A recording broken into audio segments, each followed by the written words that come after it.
Namaste, my dear brothers and sisters. The love and blessings of the Mother and Sri Aurobindo to all of you from Sri Aurobindo Ashram, Delhi branch. On the 30th of May in the year 1909, Sri Aurobindo delivered his iconic speech, popularly known as the Uttarpara Speech. And today we shall talk about some of the most quoted lines from that speech that occur towards the end. Sri Aurobindo was arrested on the 2nd of May 1908 as a freedom fighter. He was a freedom fighter because he could not see his motherland being in chains, being tortured and plundered by the British government. And he jumped into the freedom struggle full time in 1906. And after that, within a short period, he so shook the British government that they wanted to find an opportunity to arrest him. And they finally found an opportunity. And that's how he was in prison on the 2nd of May 1908. And he spent 1 year there. He was released almost exactly after a year on the 6th of May 1909. And this 1 year was a very important period in his life because it is during this 1 year that he discovered the true mission of his life. We'll not go into that right now, but this speech that he delivered on the 30th of May, after a few weeks of his release, has become an iconic speech. It's sometimes said that speeches are delivered on special occasions. But in this case, as it happens with some very rare speeches, the speech itself has become an occasion. And that's how we keep celebrating this day year after year, the 30th of May. We'll talk about just a few lines which occur towards the end of this speech, and they are amongst the most quoted lines. And what he has said in these lines is what makes Sanatana Dharma, popularly called Hinduism, stand out, what makes it unique. Now, here are a few lines that he says by way of introduction to Hinduism or Sanatana Dharma. But what is the Hindu religion? What is this religion which we call Sanatana or eternal? It is the Hindu religion only because the Hindu nation has kept it, because in this peninsula it grew up in the seclusion of the sea and the Himalayas, because in this sacred and ancient land it was given as a charge to the Aryan race to preserve through the ages. So the word Hindu has a geographical connotation rather than a religious connotation. It was in this area called the Hindu region. Again, why we'll not go into that. It is in this region that the religion was born, grew up, and was preserved. And probably this was facilitated, and probably that is the reason why the divine chose this land to give birth to this religion and preserve it. The geographical peculiarity of this region was that it was relatively safe. It was protected by the sea and the Himalayas, and that's how this nation ended up having this privilege of being that sacred land which had this religion grow up and get preserved. But then the religion is called Sanatana Dharma or eternal, which means that it is valid for all times and places. And therefore, it is, although it has been preserved here, it doesn't mean that it has to remain confined here. And that's what Sri Aurobindo says in these next few lines. But it is not circumscribed by the confines of a single country. It does not belong peculiarly and forever to a bounded part of the world. That which we call the Hindu religion is really the eternal religion because it is the universal religion which embraces all others. If a religion is not universal, it cannot be eternal. Now, this brief sentence, if a religion is not universal, it cannot be eternal, is a profound sentence. Because universal refers to places, which means that it is valid everywhere in the world, at all places. Whereas eternal refers to time, valid for all times. And both of them go together. Because if a religion is eternal, but at a small place in the world, then it may not remain eternal even for that small limited region because every religion, if it is narrow, it is it takes into account the historical and social characteristics of that period when it comes up and the place where it comes up. And therefore, even for a small part of the world, a religion cannot be eternal unless it keeps changing as the place changes. On the other hand, it cannot be universal because at any given point in time, different parts of the world are likely to be different in terms of history and culture, and therefore the same religion will not fit everywhere. And therefore, it's only when a religion has that breadth and that depth and has that adaptability and flexibility that the religion will be eternal, it will last, it will endure, and it will also be applicable everywhere.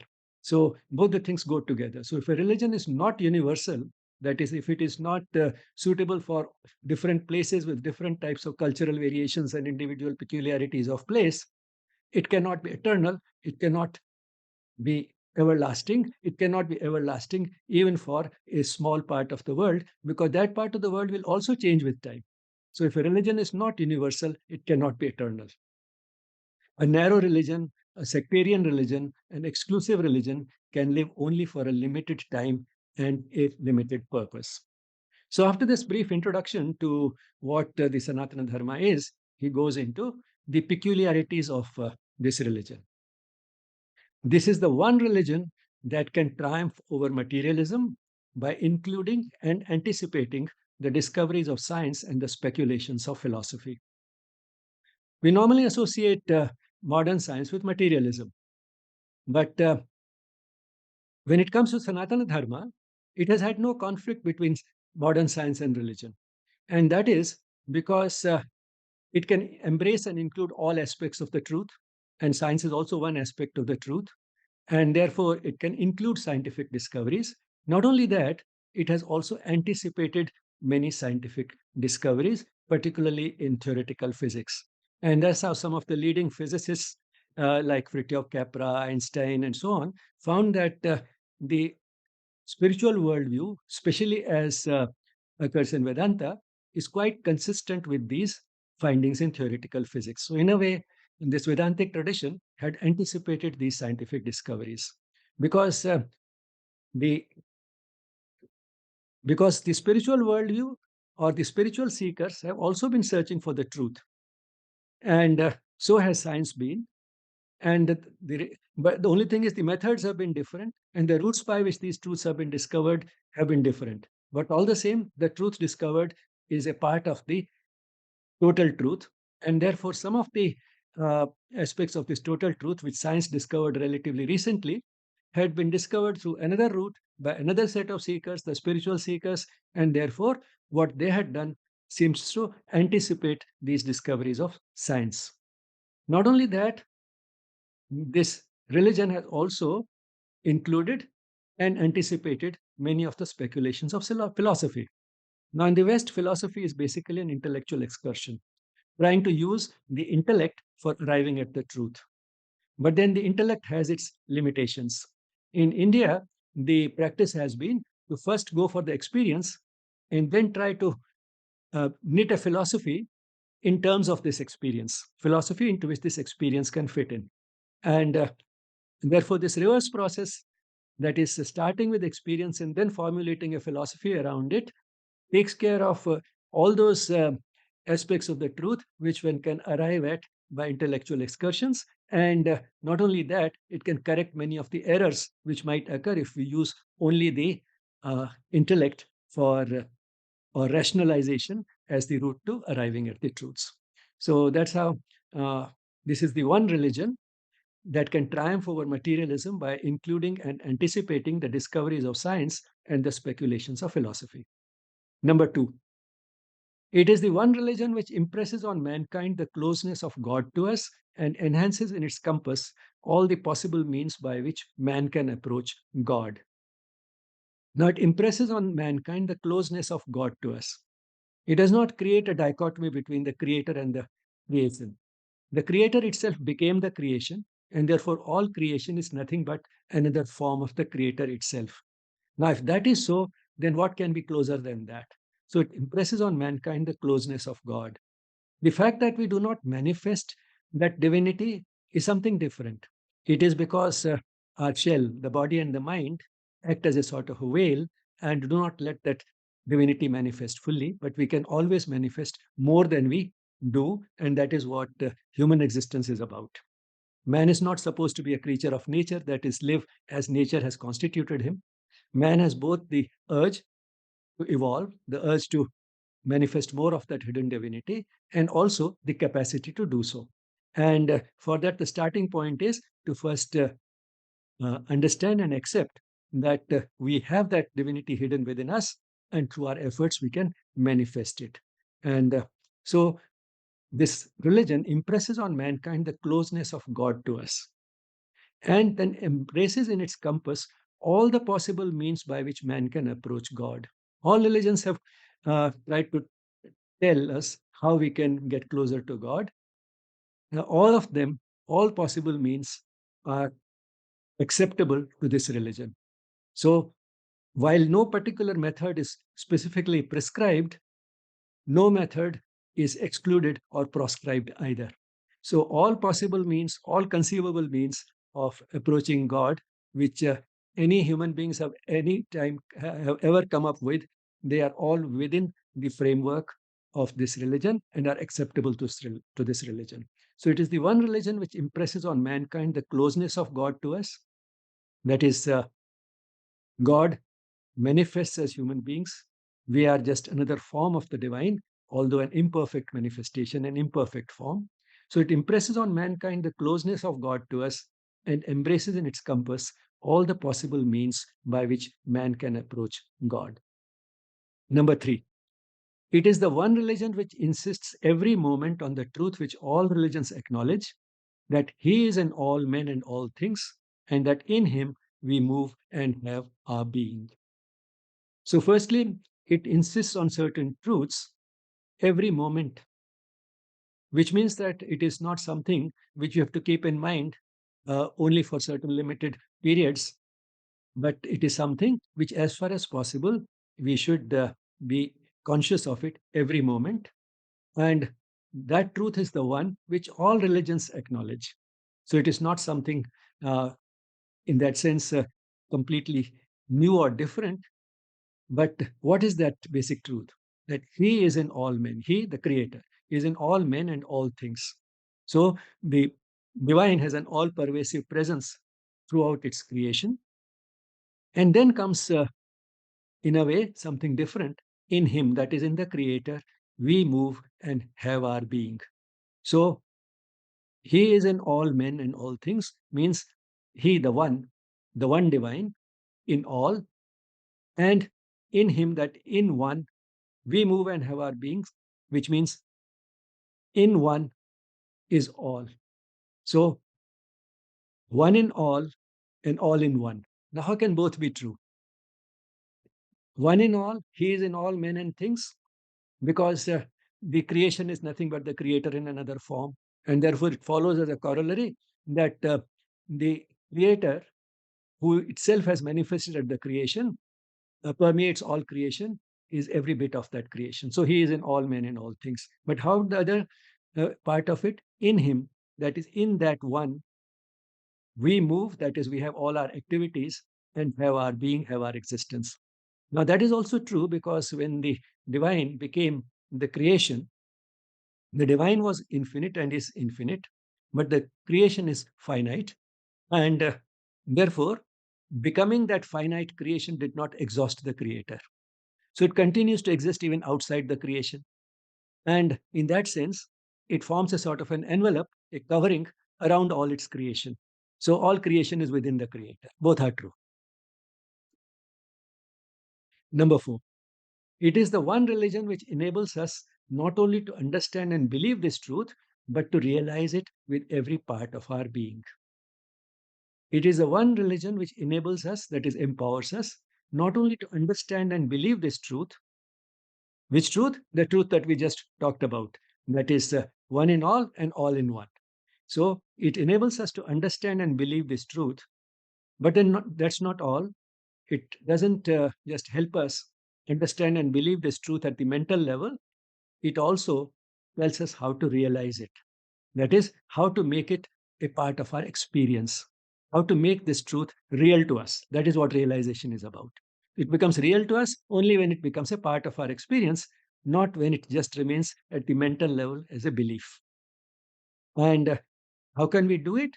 We can realize it with every part of our being, which means our body as well as the mind can, with the appropriate discipline, see that divine within the body and the mind, within everything that we are and everything that is around us.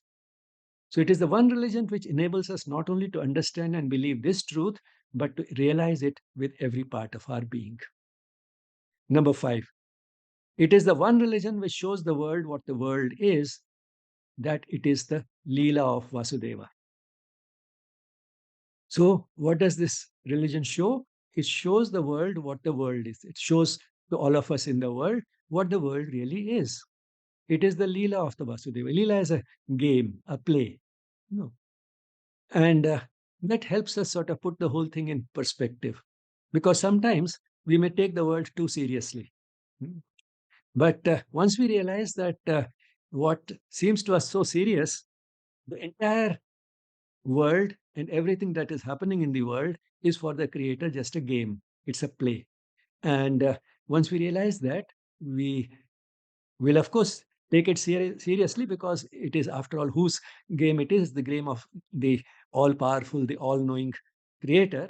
But all the same, it will take that sort of seriousness away, which could give us a sort of uh, stress, or we may start worrying too much about how long the world will last, whether it's really coming to an end, with the type of fears that are sometimes expressed, because then those fears lose their significance. Well, after all, it's only a game. It is the one religion which shows the world what the world is, that it is the Leela of Vasudeva. Vasudeva, again, another name for Sri Krishna or the divine, because Vasu means to reside. So it can be taken both ways. The one in whom the world resides, and the one who resides in all the world. Number 6, it is the one religion which shows us how we can best play our part in that Leela, its subtlest laws and its noblest rules. So it shows us that yes, it is a game, but then we are all participants in this game, and tells us how we can play our part. And not just play our part for the sake of playing it, not just being as nature has constituted us, but trying to do our best, so that as individuals we can grow through the process, and we can also make this world a better place to live in. So, how we can best play our part, not just play our part, how we can best play our part in that Leela, in that game. Uh, and while doing what? While understanding and following its subtlest laws and its noblest rules. So, there are certain principles that govern this game. There are some laws that govern this game like any other game.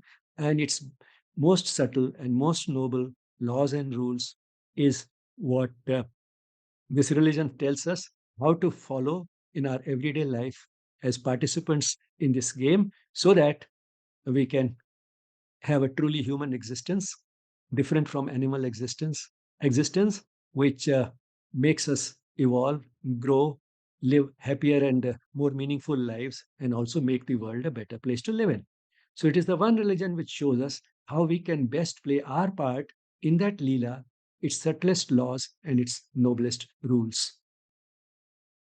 Last, number 7, it is the one religion which does not separate life in any smallest detail from religion, which knows what immortality is and has utterly removed from us the reality of death. So, two things, in fact, are covered in this point. One is that this religion does not separate life in any smallest details from religion. So, religion enters every aspect of life, including its minutest details. So, how we should conduct ourselves, how we should handle every situation in life, how we should live from moment to moment, uh, is all a part of this religion. So that's why we say that this Sanatana Dharma is actually a way of life. because it has the potential of entering even the minutest details of life. And secondly, the second important point made in this is that this religion knows what immortality is and has utterly removed from us the reality of death. So, immortality is not just confined to the Creator itself. As individuals, also in a way, we are immortal because the soul, which is our divine essence, is immortal. And having lived in this world for one life, it goes back where it came from and then returns again and again to this world. So, in that sense, death is an illusion. Death is not a total reality. Not death is not a lasting reality. Uh, Death is not the end. Death is only a station. It's a station in a long journey of the soul from life to life. And that is the true meaning of immortality as applicable to us as individuals. So it is the one religion which does not separate life in any smallest detail from religion, which knows what immortality is and has utterly removed from us the reality of death. This is something that he said towards the end of that speech. But if you want to know more of what he said, you can see a 23-minute video on this speech by going to this link, which is on the YouTube channel of Sri Aurobindo Ashram, Delhi branch. The Uttarpara speech is available as a small booklet and also uh, occupies the first few pages in the Collected Works of Sri Aurobindo, CWSA, volume 8. This volume is titled Karma Yogin, and these lines which we discussed just now occur on pages 11 and 12. The speech itself starts in this volume on page 3. And like all the collected works of Sri Aurobindo, this volume is also available for free download on the website of Sri Aurobindo Ashram, Pondicherry. Thank you all for being there. And if you have any questions or comments, you can post them on YouTube, or you may drop an email to yes@yesspirituality.com.